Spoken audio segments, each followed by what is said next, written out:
लोकसभा में दिल्ली सेवा बिल को लेकर आज बहस होगी। आज लोकसभा में एक बार फिर से हंगामे के पूरे आसार हैं। अमित शाह ने कहा हंगामा हो रहा है, जो विरोध हो रहा है ये संवैधानिक नहीं राजनीतिक विरोध है। वहीं आम आदमी पार्टी ने कहा कि अध्यादेश संविधान के खिलाफ है। यह अध्यादेश दिल्ली के 2 करोड़ लोगों के खिलाफ है।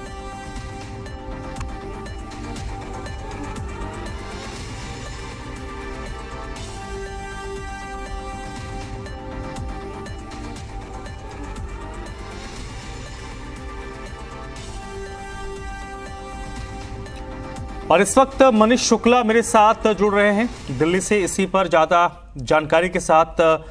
मनीष, सबसे पहले तो ये बताइए, क्या विपक्ष आज की चर्चा में हिस्सा लेगा? क्योंकि विपक्ष शुरुआत से ये कहता रहा है कि पहले चर्चा मणिपुर पर होगी, उससे इतर दूसरे किसी भी मुद्दे पर बात नहीं हो सकती है। तो अब दिल्ली सर्विस बिल पर चर्चा होनी है, तो क्या विपक्ष अपने उस पुराने जो मांग है उससे थोड़ा पीछे हटेगा? देखिए, ये विपक्ष के लिए एक ऐसी सिचुएशन है जो उनके लिए बहुत मुश्किल वाला एक कह सकते हैं कि क्षण है। अगर वो हंगामा करते हैं और वॉकआउट करते हैं पार्लियामेंट से, तो ये बिल बड़े आराम से पास हो जाएगा। वैसे भी लोकसभा में सरकार के पास नंबर है, लेकिन इस बिल को पास करने में किसी तरीके की अड़चनें नहीं होंगी। और यही स्ट्रेटजी अगर कंटिन्यू राज्यसभा में रहेगी, जहां पर थोड़ी फाइट होने की उम्मीद है कि ये बिल को लेकर के, चूंकि नंबर्स सरकार के फेवर में वहां पे भी हैं, लेकिन बहुत ही क्लोज फाइट है, तो ऐसी स्थिति में वहां पे भी वॉकआउट होता है तो भी सरकार के लिए फायदेमंद है। और इसीलिए स्ट्रेटजी बनाई गई है कि इस बिल पर जो विपक्ष है, खासतौर पर कांग्रेस पार्टी पूरी तरीके से तैयार है, आम आदमी पार्टी तैयार है कि वो चाहेंगे कि इस मामले को लेकर के डिबेट हो, इसका वो विरोध करेंगे। तो यही ऐसा सिचुएशन, अगर आप याद करें तो पहले दिन जब अमित शाह की तरफ से इस बिल को इंट्रोड्यूस किया गया था, तो उस वक्त ओवैसी ने एक बहुत बड़ी बात कही थी कि अचानक ऐसा क्या हो गया कि मणिपुर को लेकर के संसद को चलने नहीं देना था, और अब संसद कैसे तैयार हो गई, विपक्ष कैसे तैयार हो गया पार्लियामेंट चलने के लिए। तो बिल्कुल ये बात तय है कि पार्लियामेंट चलेगी, इस बिल पर चर्चा होगी, और अपोजिशन जो इंडिया फ्रंट है वो इस बिल का अपोज करेगा। ठीक है। इंडिया अपोज जो विपक्षी गठबंधन है इंडिया, उसके लिए भी एक बड़ी चुनौती है, क्योंकि उनके लिए संभवतः ये पहला लिटमस टेस्ट है। जैसा आपने जिक्र किया कि लोकसभा में बहुत ज़्यादा तो परेशानी नहीं है भारतीय सत्ता पक्ष के लिए, क्योंकि फिगर एब्सोल्यूट मेजॉरिटी की है उनके पास। हालांकि अगर बहस होती है तो वहाँ पर अपने तर्क हो सकते हैं। राज्यसभा में ज़रूर मामला फंसता हुआ दिख सकता है, लेकिन वहाँ पर भी आंकड़े सत्ता पक्ष की, ऐसा तो है नहीं कि सत्ता पक्ष हाथ पर हाथ धरे बैठा रहेगा। लेकिन कुल मिलाकर लोकसभा की अगर बात करें तो क्या आप ये एक्सपेक्ट कर सकते हैं, क्योंकि अमूमन हम पिछले कई दिनों से देख रहे हैं, जब से सत्र की शुरुआत हुई 11 बजता है, स्पीकर आकर बैठते हैं और उसके बाद मणिपुर को लेकर हो हंगामा शुरू हो जाता है। तो वही सिनारियो आज फिर रिपीट हो सकता है, ऐसी संभावना है? देखिए, जहाँ तक राज्यसभा की आप बात कर रहे हैं, तो राज्यसभा में सरकार के पास इस बिल को पास कराने के लिए पर्याप्त बहुमत है, क्योंकि कई रीजनल पार्टीज़ हैं जो इस मामले में सरकार का, सत्ता पक्ष का साथ देने की बात कर रही हैं। अगर दूसरी तरफ अगर आप ये भी देखें तो जो सबसे बड़ा सवाल ये है कि नो कॉन्फिडेंस मोशन अपोजिशन की तरफ से लाया गया है, और उसके पहले सरकार इस बिल को लेकर के क्यों आई है, ये एक बहुत बड़ी बात है। अगर आप देखें तो सरकार ये देखना चाहती है इस बिल के बहाने कि बाकी जो कई पार्टीज़ हैं जिन्होंने अपना स्टैंड क्लियर नहीं किया है, वो किसका साइड लेती हैं, और उसके बाद सरकार की आगे की स्ट्रेटजी होगी। तो इस मामले में ज़रूर हंगामा होगा पार्लियामेंट के अंदर, दोनों सदनों में। मणिपुर को लेकर के नारेबाजी भी होगी, क्योंकि आप देखें जब भी कोई भी विषय पर कोई सांसद खड़ा होता है तो कोर्ट के तो सदन के अंदर आप देखें तो मणिपुर को लेकर के तमाम जो स्लोगन, जो बोर्ड हैं, वो कहीं ना कहीं आपको स्क्रीन पर दिख जाते हैं। तो ये तो स्ट्रेटजी कंटिन्यू रहेगी। लेकिन अब तक ये हो रहा था कि बिल या कोई भी जो डिबेट से पहले विपक्ष की तरफ से मांग की जा रही थी कि आप प्रधानमंत्री को कहिए कि वो सदन में आएँ और मणिपुर को लेकर के वो चर्चा में भाग लें, अपना स्टेटमेंट दें, और इसके साथ ही साथ डिटेल डिस्कशन की बात की जा रही थी।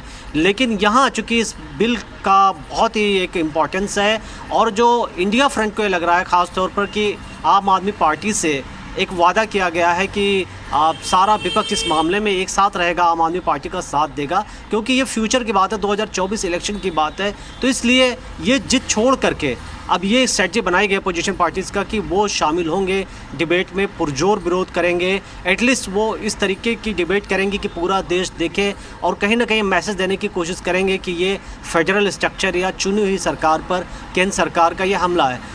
बिल ये पास भी हो जाता है तो भी बार बार ये बात कही जा रही है कि सुप्रीम कोर्ट में इसको चैलेंज किया जाएगा, क्योंकि 5 जजों की बेंच में ये फैसला दिया था और कहीं ना कहीं अपोजिशन का तर्क है कि ये जो बिल लाया जा रहा है ये जो कॉन्स्टिट्यूशन है उसके प्रोविज़न का वायलेशन करता है। तो ये सारी बातें हैं जो कहीं ना कहीं आगे देखने को मिलेंगी। लेकिन फिलहाल अगर हम इस बिल के बारे में बात करें, अब ये देखने की बात है कि बिल कितने बजे आता है, क्योंकि कल हमने देखा 2 बजे के बिल इस पर बात होनी थी, लेकिन अचानक ये आज के लिए टल गया है। तो हो सकता है 12 बजे के करीब या फिर लंच के बाद इस बिल को सदन में लाया जाएगा लोकसभा में। ठीक है। ओवरऑल अगर हम मनीष बात करें इस पूरे सत्र की, तो अब तक जो सत्र को हमने देखा, सत्र में काम कम हुआ है और विपक्ष संभवतः इस चीज को जानता है कि अगर वो चर्चा में हिस्सा नहीं लेगा, अगर वो हंगामा करेगा, वॉकआउट जैसी चीजें करेगा, तो सरकार को बिल पास करवाने में कोई दिक्कत नहीं होगा। फिर अगर आप ऐसा करते हैं तो आप उनको वॉकओवर देने वाली स्थिति हो जाएगी, क्योंकि इससे पहले भी हमने देखा कई बिल विपक्ष हंगामा करता रहा, सरकार अपना काम करवा ले जाती है। जी हाँ, बिल्कुल। देखिए, ये कहीं ना कहीं विपक्ष के लिए एक बहुत ही मुश्किल वक्त है, क्योंकि लगातार पूरी स्ट्रेटजी है। कल भी आपने देखा प्रेसिडेंट से मिलने पूरा विपक्ष गया था और मणिपुर को लेकर के सरकार के ऊपर काफ़ी ज़्यादा दबाव डाला जा रहा है। पिछले कई दिनों से पार्लियामेंट को इस मुद्दे पर चलने नहीं दिया जा रहा है। लेकिन इसके बावजूद अगर आप देखें तो राज्यसभा को अगर आप देखें तो काफ़ी बिल क्लियर कराए गए हैं 2-3 दिनों में हंगामे के बावजूद। लेकिन लोकसभा में काफ़ी ज़्यादा अगर आप देखें तो लगातार मणिपुर को लेकर के एक स्टैंड है अपोजिशन पार्टीज़ का।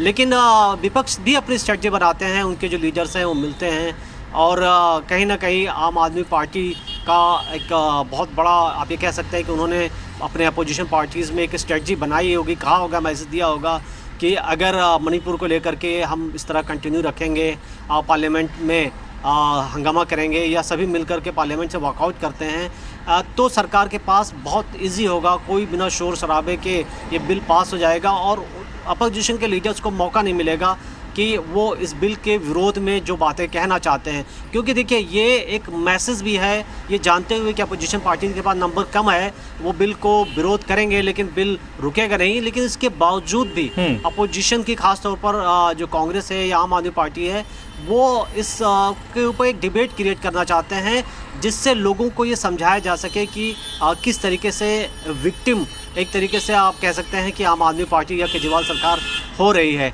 लेकिन वहीं पर अगर आप सेंट्रल गवर्नमेंट को देखेंगे तो उनका ये कहना है कि ये जो है पहले से ही था, कांग्रेस के ज़माने में भी दिल्ली में इसी तरीके का सिस्टम था। तो आज अचानक क्या हो गया कि कांग्रेस इस बिल का विरोध करने लगी। हालांकि कांग्रेस के अंदर भी बहुत दिनों तक ये व्यू बना हुआ था।